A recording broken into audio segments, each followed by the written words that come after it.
大家平時用藍牙耳機聽歌，係咪成日都覺得好神奇？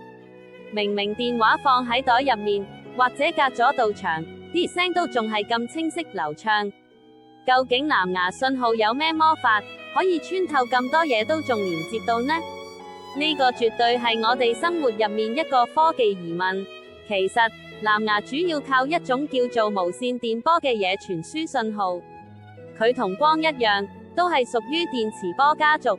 藍牙選用嘅頻率大約係2.4GHz，呢個頻段嘅電波波長適中，能量啱好，可以輕鬆繞過或者穿透大部分非金屬物質，好似你個手袋、木板，甚至係石膏板牆壁。當然啦，藍牙信號都唔係無敵嘅。如果遇到金屬導體或者大量嘅水，信號就會被反射或吸收，搞到連接唔穩定。